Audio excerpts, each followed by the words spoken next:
Сәлем достар, Сібіргенчектің арнасына қош келдің. Бүгінгі видеода біз сіздермен бірге сливкисіз ең оңай қарапайым торт жасайтын боламыз. Құрамына ең қарапайым үйдегі бар заттар кетеді. Міндетті түрде жасап көріңіз және де лайк басып комментарий қалдырып ұмытпаңыз.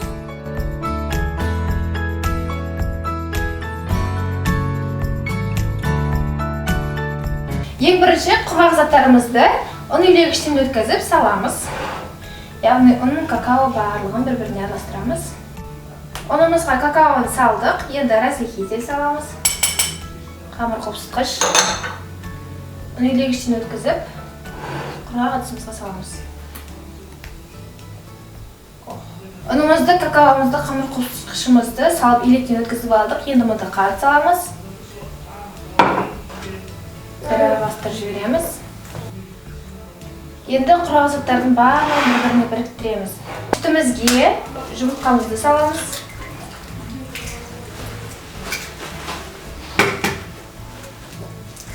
Енді мұнда сары майымызды саламыз. Сары май бөлме температурасында болу керек.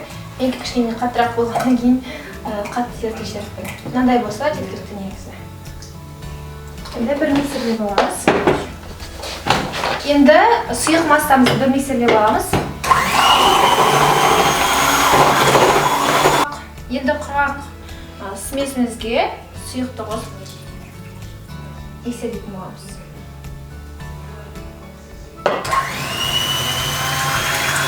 Кальциумымызды 22 диаметрге қойып алдық.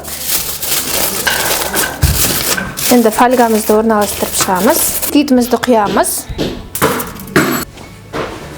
Қызып тұрған пешімізге 150 градуста 20-30 минут пісіретін боламыз. Міндетті түрде ең бастысы 20 минутқа дейін пештің аузын ашпаңыздар. Дәл ортасына жібердік. 150 градус, одан көтермейміз. Мінекей бисквитіміз пісті. Бисквитті таяқшамен тексереміз. Құрғақ демек пісті деген сөз. Яғни таяқша құрғақ болса, ішінде толыққанды пісті деген сөз. Пышақпен айналасын кесеміз.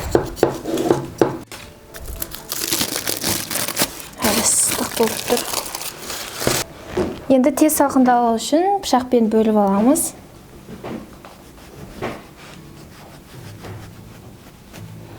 Өздеріңіздің кесу способтарыңызбен кессеңіздер болады. Мүмкін пышақпен, мүмкін жіппен.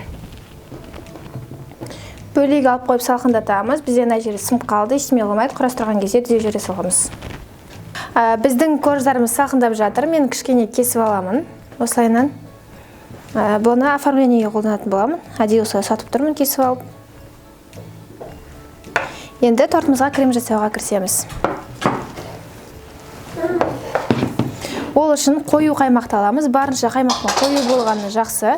Менде 20% қаймақ. Егер қаймағыңыз сулы болып тұрған жағдайда, онда бір рет сүзгіден өткізіп алыңыз.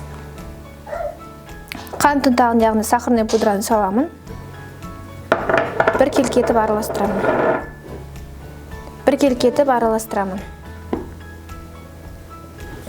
Осындай крем пайда болады. Енді тортымызды құрастыруға кірісеміз. Айналмалы сөшемізді қоямыз. Бір коржығымызды салып алдық. Кальциумды кигіздім. Енді қаймақ саламын, яғни кремімізді.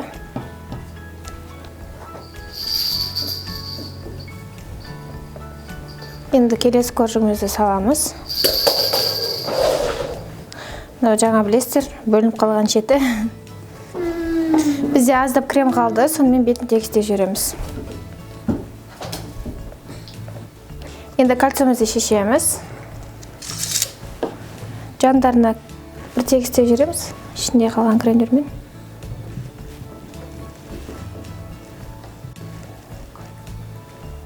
Енді жандарына и кішкене алдына осылай крошкаларымызды себеміз.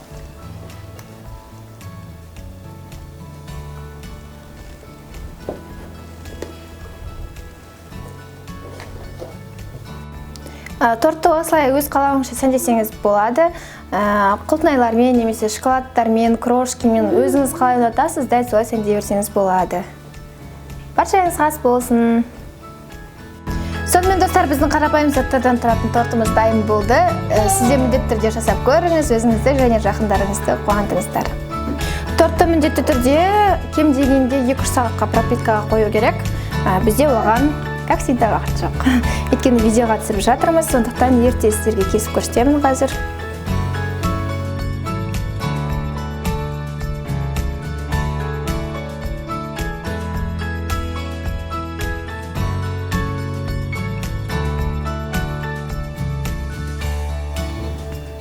Өте оңай әрі дәмді.